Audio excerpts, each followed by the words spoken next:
Ito ang Presidential Broadcast Service. Radyo Pilipinas. Radyo Publiko Ng bagong Pilipinas para sa bagong Pilipino. Naghahatid ng mahahalagang balita at impormasyon na guugnay ng pamahalaan sa sambayanan. Tulay sa himpapawid ng serbisyo publiko. Radyo Pilipinas. Radyo Publiko. Ang boses ng Pangulo. Sa Iloilo, Radyo Pilipinas. 585 AM. Oras sa Radyo Pilipinas, Philippine Standard Time, las 9:05 sa aga.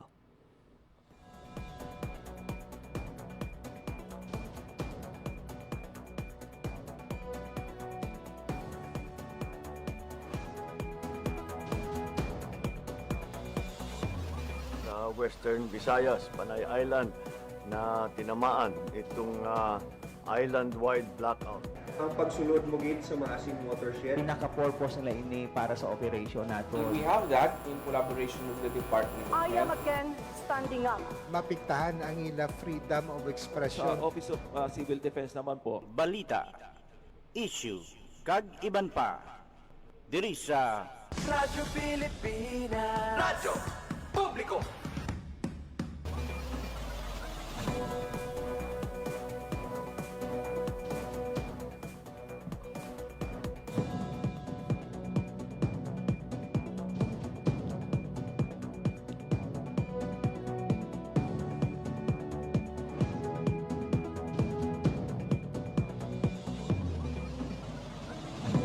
Mayong aga Pilipinas, mayong aga Western Visayas. Siyudad kag probinsya sang Iloilo kag kutob sa malabutan sang amon pagserbisyo. Dinggaman nga bahin sang kalibutan nagahatag gabi sang katakuran. Mayong aga, good morning sa inyong tanan. Welcome sa isa naman kedisyon sang pagpakalagad sang programa Balita, Issue kag iban pa. Adlaw kita karon sang Martes, Mayo 12, tuig 2026. Ini mga biyan ang ikaduha sa apatanan ka Martes karon nga bulan sang Mayo tuig 2026.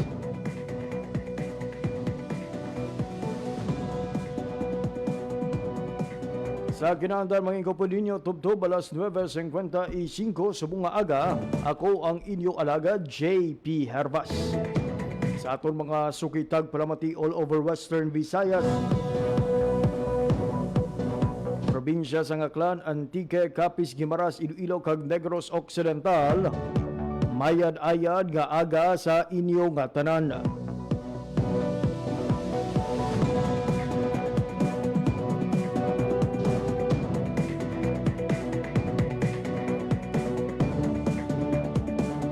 Ginatamya pa naton sa isa kamayad nga agang tanan nga mga overseas Filipino workers and Filipinos living abroad garagopod sa aton kapag pangalagad pinaagi online. Ang palatuntunan, balita, issue kag iban pa sarang babatian live sa 585 kHz sa linusuan sang inyong mga radyo kag sumuman sa aton official Facebook page ang Radyo Pilipinas Iloilo.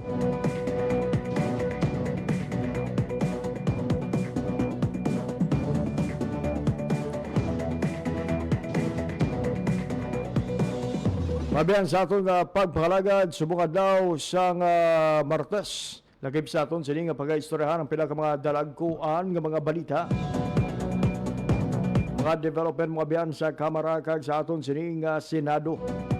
Kahapon, formal nga ginimpeach sa lower house sukon sang Kamara si Vice President Sara Duterte. Hindi matapos nga nagboto pabor ang 257 ka mga mamalidha sa sumite nga resolusyon.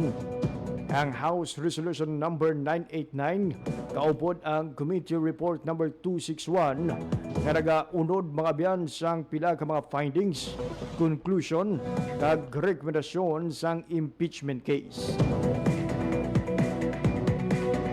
Samtang sa Senado,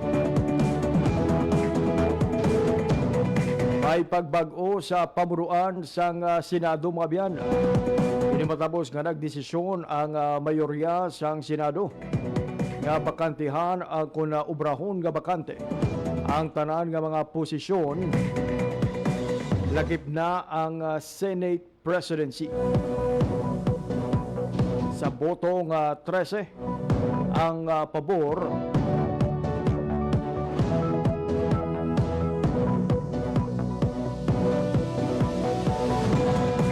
nagdesisyon ang Senado mga biyanda nga ibakante ang tanan nga posisyon kaga ginasunod sini ang pagpahamtang kay Senator Alan Peter Cayetano bilang bag-ong pinuno sang Senado. Pero ante sina mga biyanda, saman sa mga nanginunod sang balita kahapon, ang pagbalik sa opisina o kung pagbalik sesyon ni Senator Bato de la Rosa. Nga isa man sa mga nangin rason kung mga nalabot sa nga bag-o nga mayorya ang kinahanglanon nga boto para nga mapahalin sa pwesto si former Senate President Tito Soto kag mapapungko bilang bag-o nga Senate President si Senator Alan Peter Cayetano. Pero isa pagid sa mga balantayan nga balita mga biyan, ang posible pag-aresto kay Senator Bato de la Rosa. Ini matapos gaging kumpirma sa ICC o sa International Criminal Court na may ara sa warrant of arrest nga ginpagwa batok kay Senator Ronald Bato de la Rosa may kangtanan sa ginapahayag pagpang-abuso sa kampanya kontra illegal nga droga.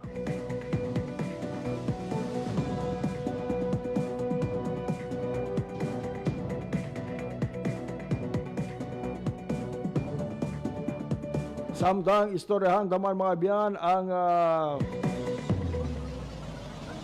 isa ka good news.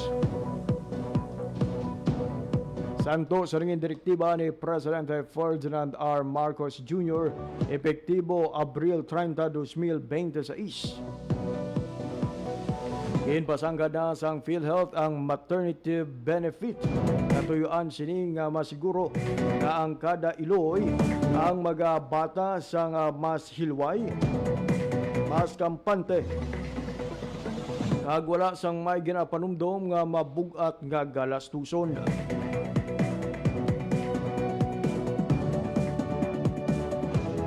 Nagsaka na mga biyan ang expanded maternal care sang PhilHealth.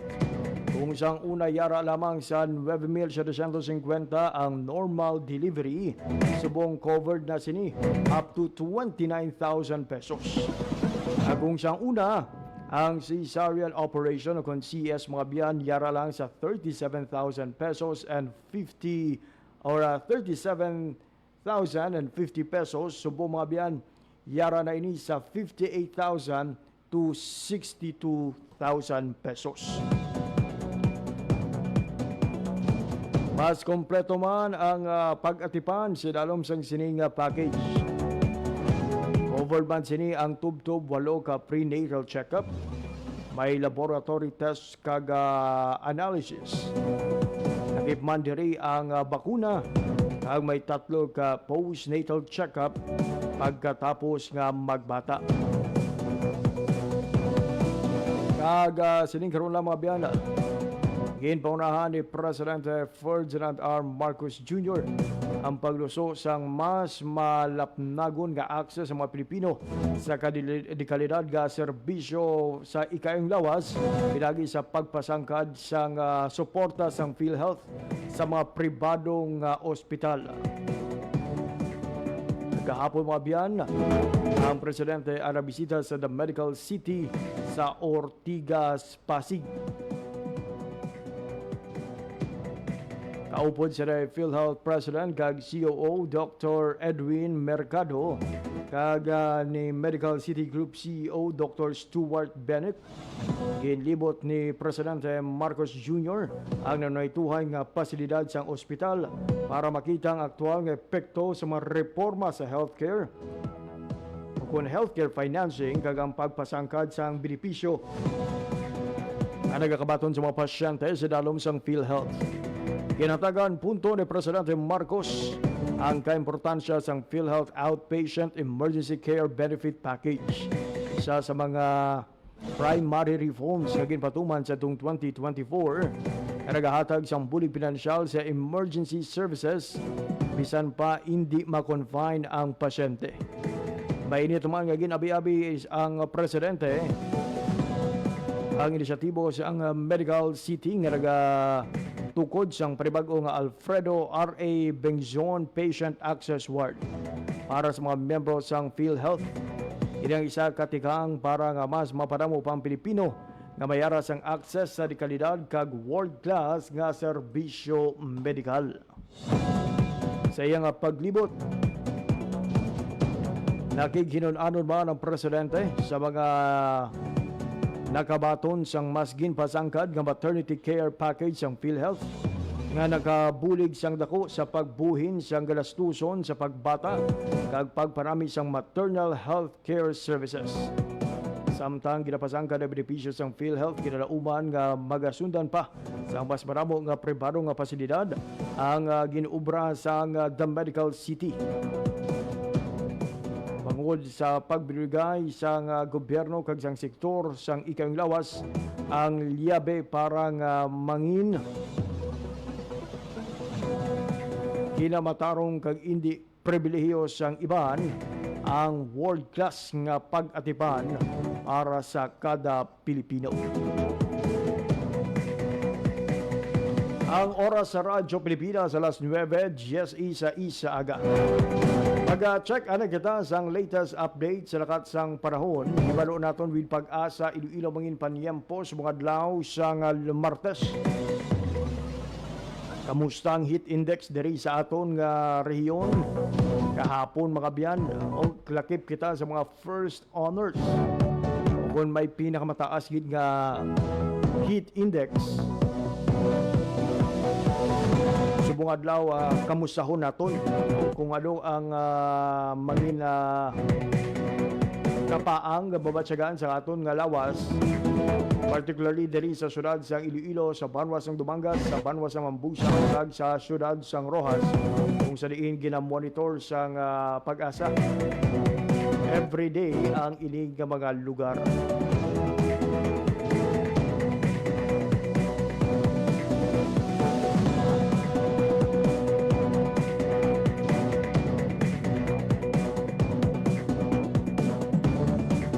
Balikala naton mga biyan, sige lamang madugay ang atong koneksyon with Pag-asa Iloilo. O na yara na bala o kung na kamusta na ang heat index sumadlaw.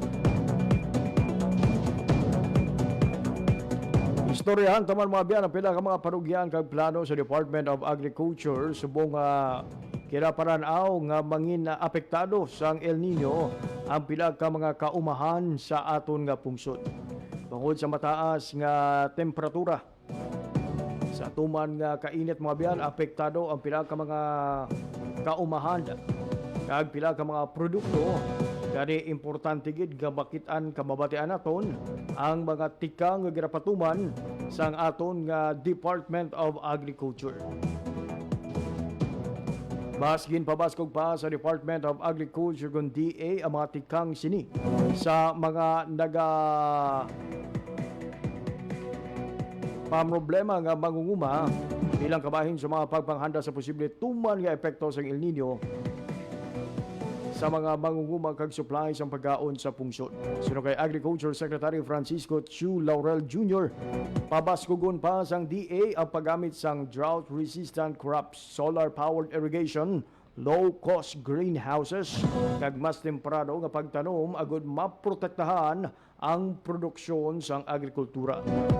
Mabaskugon man ang pagparagtag sang climate resilient seeds, farm mechanization, irrigation support kag farmer training sa dalom sang National Rice Program kag Rice Competitiveness Enhancement Fund.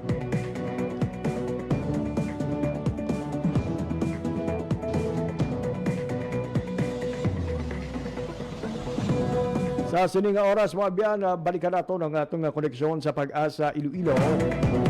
Ibalaw naton ang latest nga update sa lakat sang panahon with Ma'am Leonor Silvestre. Ma'am Leonor, good morning. Hi, hello, good morning.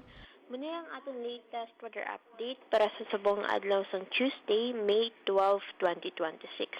As of 3 a.m. kaganang aga, ginamonitor natin nga low pressure area o conformally known as Bagyong Kaloy, kaya gina-estimate natin base sa mga available nga data nga yara siya sa may kalayoon 690 km east of Katarman, Northern Samar. So, ang hindi nga LPA ay unlikely naman nga mag-redevelop into tropical depression. And then, dili naman sa Western Visayas, generally fair water kita, pero wala man natin binadula ang mga posibilidad sa mga isolated na mga pag-ulan, pangalat kag panagoob, tugas sa mga localized thunderstorms. Mahina, tubtub makasarangan naman ang hangin natin nga magahalin sa direksyon northeast to north, nga magadala sa makanay, tubtub makasaran ng pagbalod sa aton kadagatan. Forecast temperature natin generally nasa 26 to 36 degrees Celsius. Forecasted maximum heat index natin para sa subong adlaw ay posible magalabot 43 degrees Celsius. Ang adlaw nagbutla kag ginang alas 5:28 kag ginang aga kag magatunod ini alas 6:04 karon sa hapon. Kag muna ang aton latest weather update halin diri sa may Iloilo Doppler radar station. Ako si Leonor Silvestre, madamo gid nga salamat.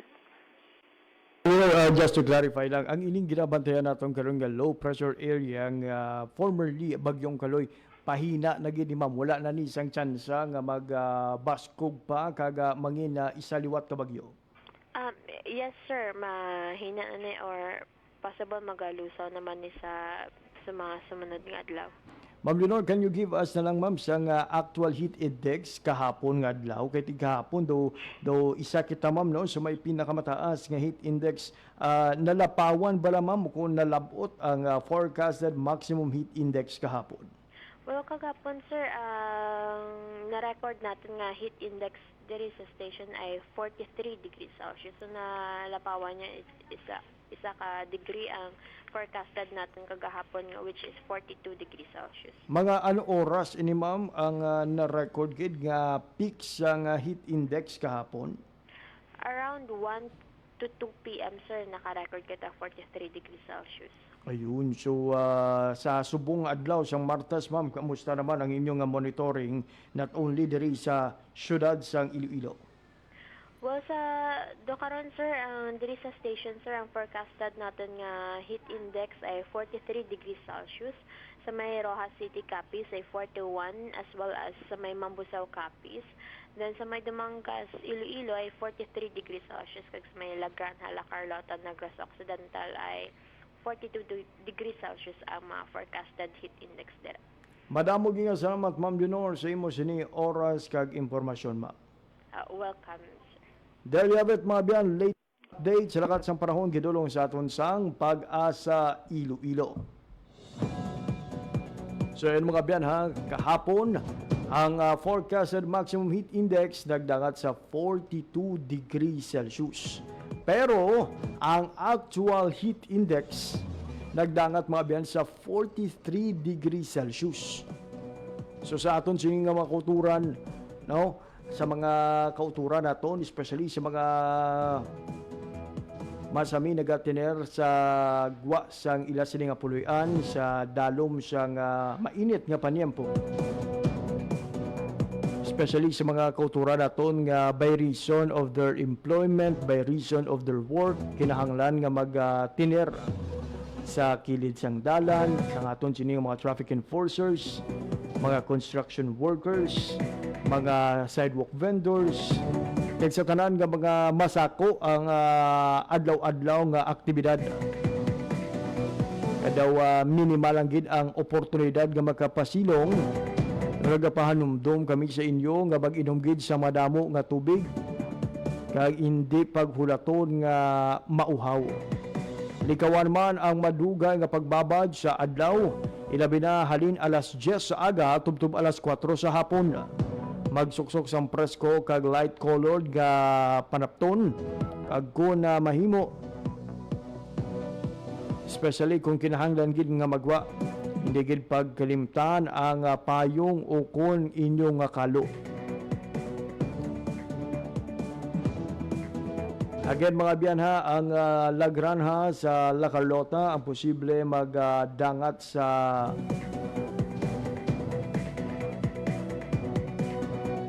or ang syudad sa Iloilo posible magdangat mga biyan sa 43 degrees Celsius. The same is expected mga biyan no, sa Dumangas, Iloilo. Halong-halong gid mga biyan, especially sa aton sining nga mga kauturan nga prone sa heat stroke, dehydration, kag heat exhaustion. May mga kauturan kita nga bisan na malipot lang nga pagtener sa adlaw o kung pagtener sa gwa mga biyan o dasig nga makabatsyag sa paglain pamatsyag. So sila ni ang ginapadoble halong ginaton. Subong mainit gid ang panyempo. Kag hindi porke nga manubo ang forecasted heat index mga biyan, amo na lang ina tukutob ang posible nga kapaang sa inyo sining nga lugar. The reason why it is cold forecasted kay ti ginabulubanta pa lang ina. It may go higher or lower than the forecasted heat index. Pero ang ining forecast mga biyang sang pag-asa gives us an idea nga posible nga yara sa dira nga range ang ma-experiencehan naton nga kapaang. And so far, kung maghambal ang pag-asa nga amo ni kataas, kung hindi man naton ma-deny mga biyan nga tamaan giman ka init ang panyempo on that day. Kung maghambal ang pag-asa nga medyo marubo ang aton sila nga forecasted heat index, at hindi na kita matingala kung kaisa gudugulpi ga ulan, may paggurugalom.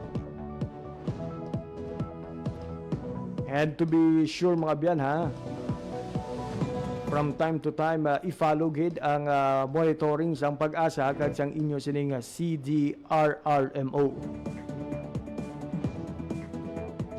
Samtang nagpagwa sa panumdom ang Department of Agriculture, Bureau of Fisheries and Aquatic Resources kag ang Food and Agriculture Organization tuhoy sa husto nga pagdumala, pagtago kag pagbiyahe sang isda subong tuman ang kainit sang panahon. Suno sa DAB FAR, importante nga mapabilin ang cold chain o kung husto nga lamig sang isda halin sa pagkahulik sini. Tubtob nga makalabot sa mga merkado para nga malikawan ang madasig nga pagdamo sang bakterya. Lakip sa mga pahanumdom nga ini ang pagpabilin sang 0 to 4 degrees Celsius nga temperatura sang isda, kag siguraduhon nga may bastante nga ice o kun yelo samtang ginabiyahe ini.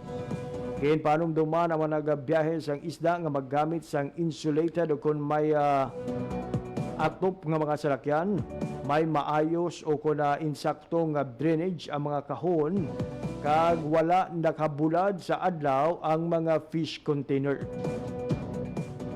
Dapat man nga likawan ang overloading para hindi madunot kag gilayon nga maguba ang mga produkto.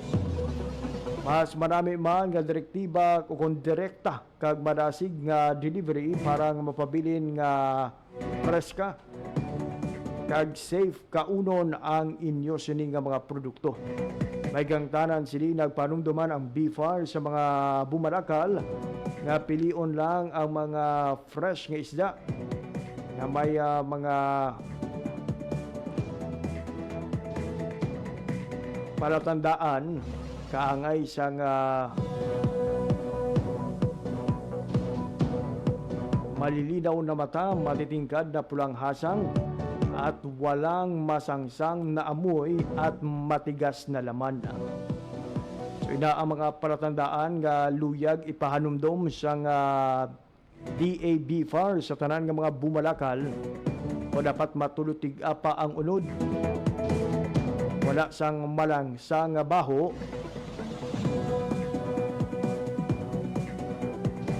Masiri pa mga biyan ang iya sining pula nga hasang.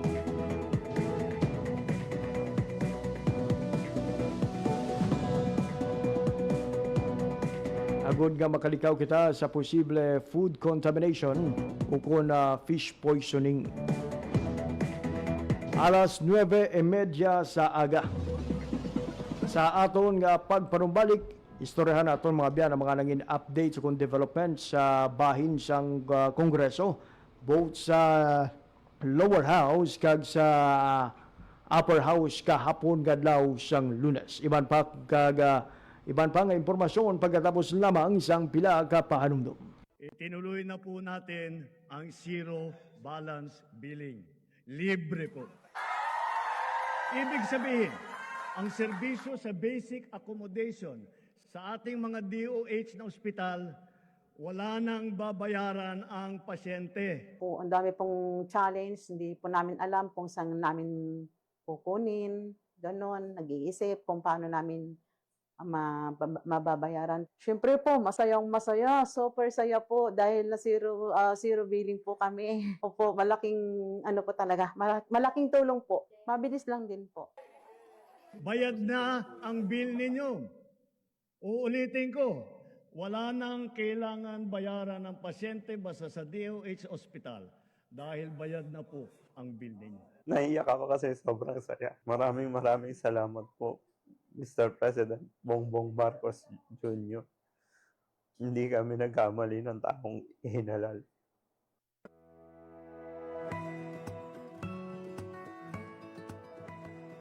Sa isang bagong Pilipinas, hindi dapat makamba ang pamilyang Pilipino sa mga bayarin sa ospital. Kaya naman sa Zero Billing Policy, libre ang inyong paggamot sa lahat ng mga Department of Health hospitals. Mapa-inpatient, outpatient,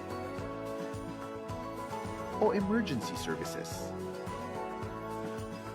Isama na rin ang mga mamahaling gamot, lab tests, therapy, at marami pang iba. Libre ang inyong paggamot. Ang pangangalaga sa kalusugan ng mamamayan ay ang ating pangunahing tungkulin dahil ang serbisyong medikal ay karapatan at hindi dagdag pasanin. Mabilis ang trivia, dagdag talino. Heto na ang Dagling Kaalaman.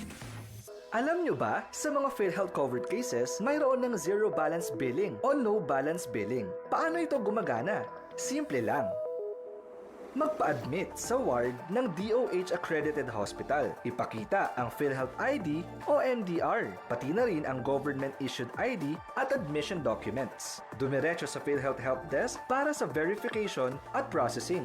At paglabas mo ng ospital, covered na ng PhilHealth ang room and board, doctor's fees, lab tests, operating room, at gamot mula sa pharmacy. Layunin nito ay mas pantay, abot kaya, at tuloy-tuloy na serbisyong pangkalusugan para sa lahat ng Pilipino. Kaunting kaalaman na malaking dagdag talino. Abangan muli ang susunod na Dagling Kaalaman. Mabilis ang trivia. Time to Dagdag sell. talino.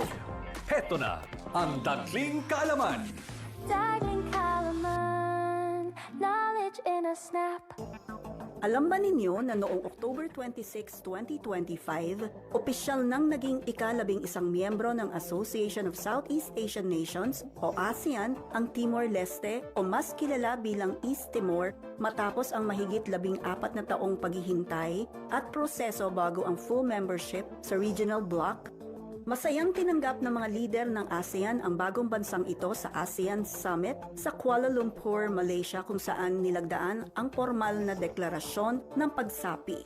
Ayon sa mga opisyal, ang pag-anib ng Timor-Leste sa ASEAN ay simbolo ng mas malalim na pagkakaisa at kooperasyon sa Timog Silangang Asya at pagkakataon para palakasin ang kalakalan, seguridad at pag-unlad ng rehiyon. Ito ang unang pagkakataon mula pa noong 1999 na may nadagdag na bagong miyembro sa ASEAN. Isang makasaysayang sandali para sa buong rehiyon. Kaunting kaalaman na malaking dagdag talino. Abangan muli ang susunod na Dagling Kaalaman. Dagling Kaalaman, knowledge in a snap. Time to celebrate kulturang Pinoy. Tradisyon, musika, sining, literatura at iba pa.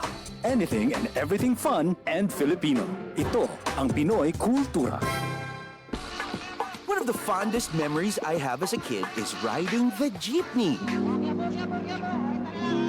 It made me feel like a king. Dahil ito ang King of the Road. The jeepney or jeep is a cultural symbol that has transported us to school, the office, sa mall, at sa iyong first date. Mura, makulay, at mabilis. Yan ang ating jeep. Maaari bang umusog-usog ng konti? Sakay na! Yan ang Pinoy Kultura because our culture is cool. Oras sa Radyo Pilipinas, Philippine Standard Time, plus 9:35 sa aga. Sa gihapon nagpamatika mo sa pagpakalagad sa programa Balita, Issue, kag iban pa. Radyo Pilipinas, Radyo Publiko, Radyo Pilipinas. Mga biyan, madamo sa mga dalakuan nga development sa national level ang nagluntad kahapon adlaw sang Lunes. Una diri mga biyan ang mainit kapag abi-abi ni Presidente Ferdinand R. Marcos Jr. kay Presidente Santiago Peña Palacios ang Paraguay sa isa ka maragtason nga pagbisita. Ini ang labing urang nga tion nga nagbisita ang isa ka presidente sang Paraguay sa atong pungsod sa sulod sang 63 ka tuig nga diplomatic relations sang duha ka pungsod. Isa ka dako nga tikang ini para sa mas mabakod nga pag-inabinay kag pagbinigay sang Pilipinas kag sang pungsod Paraguay. Samtang sa Kamara, formal na nga ginaduso sa Kamara sa Senado ang Articles of Impeachment batok kay Vice President Sara Duterte nga nagaserbe hudyat o kun panugod sa ginalauman nga impeachment trial. Sa boto nga 257 ang pabor, 25 ang tutol o kung hindi gusto, kag siyam ang nag-abstain. Ginaprobahan sa plenaryo ang House Resolution number 989, kaupod ang Committee Report number 261 nga nagaunod sa mga findings, conclusion kag recommendation sa impeachment case.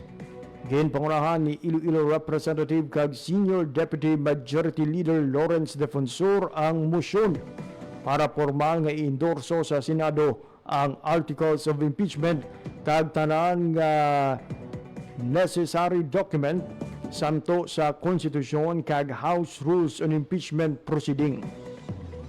Wala naman sa nangin pagpamalabag sa plenaryo, gani gilayon ini nga ginaprobahan ni Senior Deputy Speaker Ferdinand Hernandez nga nagpanguna mga biyan sa nasambit iya nga sesyon kahapon.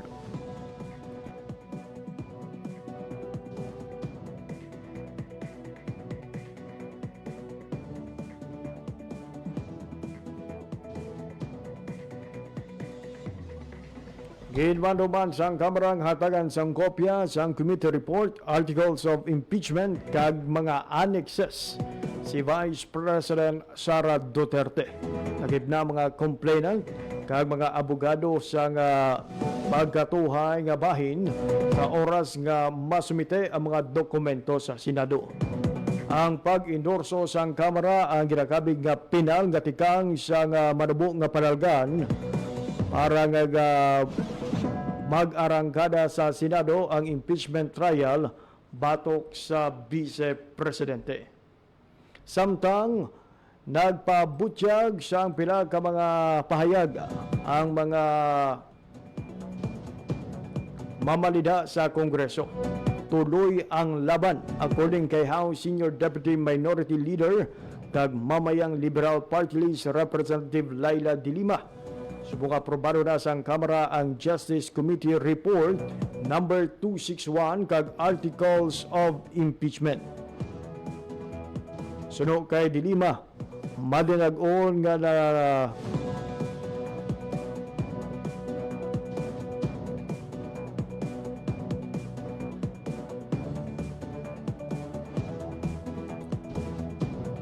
madalagon nga nagampanan sang Kamara ang mandato sini sa dalom sang saligang batas para nga maruso ang proseso sang accountability sa gobyerno. Sa video message ginpabutyag De Lima nga isa ini ka maragtason nga bahin sang pungsod bangod makaduhang nga beses nga na-impeach ang isa ka vice presidente sa separado iyang Kongreso. Dugang pa niya, yara na sa Senado sa karon ang panghanggat kag salabton para pungkuan sa nasambit nga collegiate body ang ilang mandato kag responsibilidad sa idalom sang konstitusyon kag para sa pumuluyo.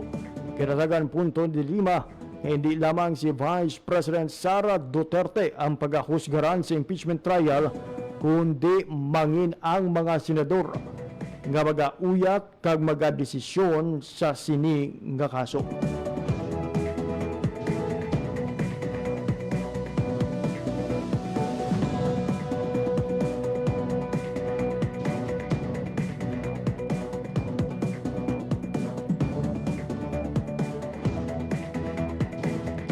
Samtang as mentioned earlier, kahapon may pagbalasa naman nga nagluntad sa Senado.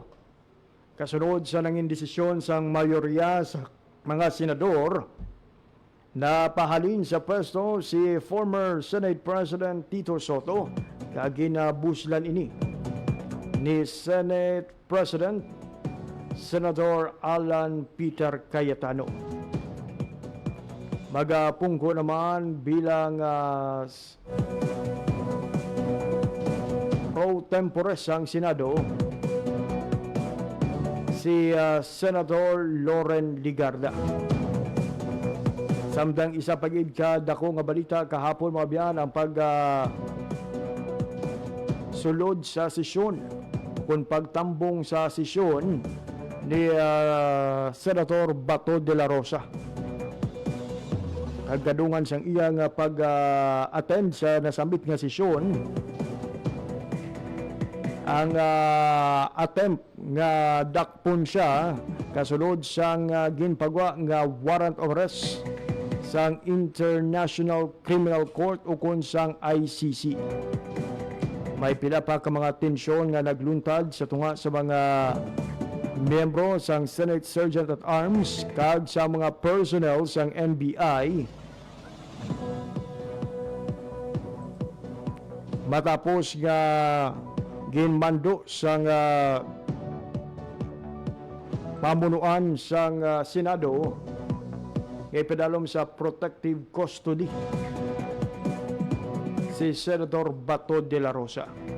Pero ang mga personal naman sang NBI ang naga-insist na may katungdanan sila kag may rason nga dakpon si Senator Bato de la Rosa. As we speak mga biyan, per latest information, nagapabilin sa sulod sang Senate building si Senator Bato de la Rosa. Samtang padayon naman ang pag-aalabutan sa pila ka mga uniform personnel sa nasambit iyang compound sang Senado para ipabilin ang kalinong kagatawhayan sa lugar matapos nga nagpadulong man sa Senado ang pila ka mga supporters ni Senator Bato de la Rosa. Magluwas sa mga NBI personnel nga nagatuyo nga magdakop kay Senator Bato de la Rosa kahapon Yaraman sa Senado kahapon nga adlaw si Anay Senator Antonio Trillanes IV. Agod tumanon ang nangin panghangkat sa iya ni Senator Bato de la Rosa nga pag mag-upod sa mga arresting personnel kag personal nga magposa sa iya. Sa pamangkot sa mga reporter si Senator Trillanes kung nga aara to siya sa Senado, ginpabutyag nga challenge accepted. Nagatuman lang siya sa nangin hangkat sa iya ni Senator Bato de la Rosa nga pangunahan ang pagposa sa iya.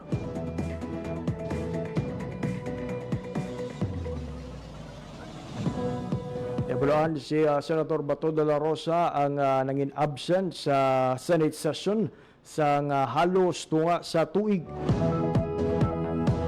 Kahapon siya ang nagbalik sa Senado para kumpletuhon ang majority votes nga kinahanglanon para nga mapalin sa pwesto si former Senate President Vicente Soto III kag mapapungko bilang bag-o nga Senate President si Senator Alan Peter Cayetano.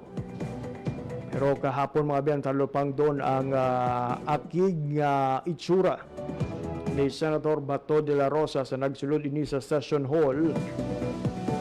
Tapos nagreklamo. Naginlagas siya sa mga National Bureau Investigation kung NBI agents kag gintinguan nga mapunggan nga makasulod sa Session Hall.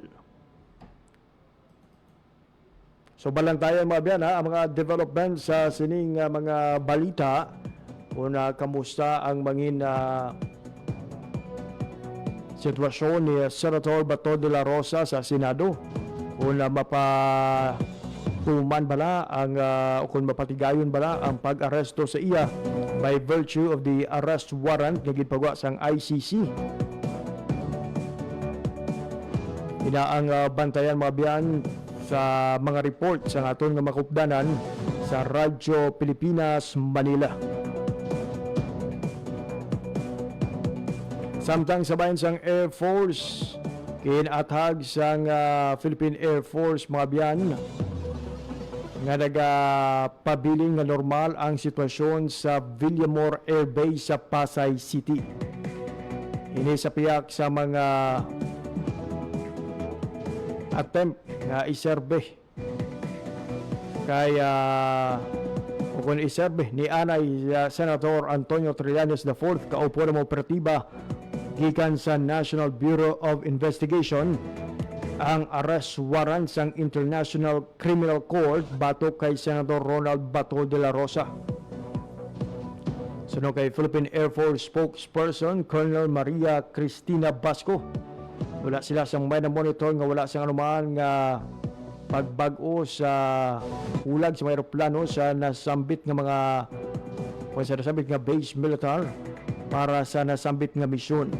Una diri ginpabutyag sa isa sa mga abogado ni De La Rosa, si Attorney Israelito Torion, na may naka-standby na nga aeroplano para sa senador sa parehas nga estratehiya ginpatuman kay Anay Presidente Rodrigo Roa Duterte. Samtang sa ato naman nga balita lokal, magahiwat mga biyan sang virtual orientation ang Department of Agriculture Western Visayas para sa mga pamataron nga luyag magpakigbahin sa Young Farmers Challenge o kun YFC. Ang YFC isa ka programa sa gobyerno nga handom nga mainganyo mga pamatanon nga mag-explore sa madamong oportunidad sa agrinegosyo kag sa pagpanguma. Sa orientation na uman ang pagpakilala sa mga eligibility criteria kag application process, pag-angot sa mga regional PMT para sa pro-level mentorship kag assistance kag sa pag-obra sang mapag-on nga agribusiness model canvas. Nebroan nga ang isa ka pamatanon mahimo nga magbaton sa masobra tunga sa milyon ka pesos nga premyo sa idalom sang Young Farmers Challenge. Under this program, abyan, mahimo magbaton sang 80,000 pesos nga premyo ang mapilian nga agri-business model canvas. Samtang 150,000 naman nga grant ang dugang ihatag sa regional level. And lastly, 300,000 pesos nga padya ang nagahulat sa national level for a total of 530,000 pesos. Kasaranggid nga mapatuman ang mga propose nga mga agribusiness sang pila ka mga pamatanon sa bugos nga pungsod Pilipinas. All you have to do mga biyan is to join this challenge, magsumite sang mapag-on nga agribusiness model canvas.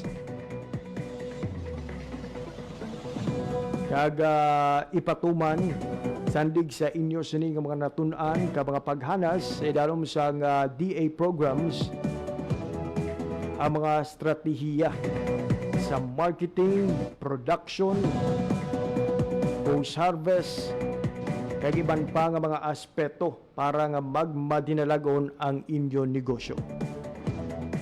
So sa mga kultura naton ha, all you have to do is to scan the QR code nga ginapagwa sa DA Western Visayas para sa mga kultura naton nga interesado nga mag-join sa sining virtual orientation. Virtual orientation ini para sa mga nagahandong nga mangin masunod nga mga successful young agripreneur. Ang aton nga rehiyon mga biyan isa sa mga top performing gid nga regions. In fact sa nakaligan nga 3 ka sunod-sunod nga tuig, including this year mga biyan 2026. Ang aton nga rehiyon ang nakaangkon sang may pinakamadamo nga daog sa national level sang kompetisyon. Kag ang istorya sa aton sini nga mga national winners, regional winners, and provincial winners pamatuod sa kung ano kaepektibo ang ini nga programa para nga maduso ang sektor sang agrikultura. You don't need to be an agriculture graduate o kung negosyante gid para nga magbadinalagon sa sining nga negosyo. Madamo kita sa mga nakilala nga mga ITs, food and beverages related graduate na sulod sa sining challenge. May ara man sa mga out of school youth kagin gamit ang ila sining nga mga diskarte sa kabuhi para nga mapatuman sang lubos ang ila sining nga agri-negosyo. So again, you are invited gid sa pag-upod sa sining virtual orientation. Visit lang ang page sang YFC Western Visayas o kung sa Department of Agriculture Western Visayas. Wala kita sang oras kinabilin sa aton sining nga pagpakalagad diri na gilamang kutob atong edisyon sa mga adlaw sang Martes, Mayo 12, tuig 2026. Sa kanan sa akong mga katuwang technical, Mr. Rochelle Jones Sotero sa studio, at Mr. Jeffrey Betita sa transmitter. Ako naman ang inyo nangin alaga, JP Harvas. Madamo nga salamat sa inyong pagpamati. Maayong aga, Pilipinas. Balita, issue, kag iban pa. Diri sa Radyo Pilipinas. Radyo Publiko. Radyo Pilipinas. Ang inyong tulay sa himpapawid ng serbisyo publiko. Ang Presidential Broadcast Service, Radyo Pilipinas, Radyo Publiko. Radyo Pilipinas. Radyo Publiko. Kinilala ng pang-international at prestigyosong Asia Pacific Broadcasting Plus Awards 2025 para sa kategorya ng Government Streaming. Ito ay dahil sa epektibo nitong pagsasanib ng mga tradisyonal na media tulad ng telebisyon, radyo at print para masabayan ang mabilis na pag-inog ng mundo ng digital at social media tungo sa mas epektibong paghahatid ng mahahalaga at napapanahong mga impormasyon sa mamamayang Pilipino. Kinilala rin ang Radyo Pilipinas dahil sa patuloy na pag-akyat ng rating. Ngayon ay matatag sa pang-4 na pwesto sa Mega Manila ayon sa pinakahuling Nielsen Radio Audience Measurement Survey. at sa social media, nakamit ang mahigit 2,000% pagtaas ng bilang ng mga sumusubaybay sa Radyo Pilipinas page sa unang bahagi ng 2025. Patunay ito na ang inyong Radyo Pilipinas Radyo Publiko ay tunay na kaagapay ng inyong pamahalaan sa paghahatid ng serbisyo sa mga mamamayang Pilipino. Mula sa aming lahat, sa ngalan ng inyong pamunuan at mga kawani ng Presidential Broadcast Service, kasama ang inyong mga himpilan ng Radyo Pilipinas sa buong kapuluan. Maraming salamat po sa inyong lahat, sa inyong pagtangkilik at pagkilala. Radyo Pilipinas. Radyo Publiko.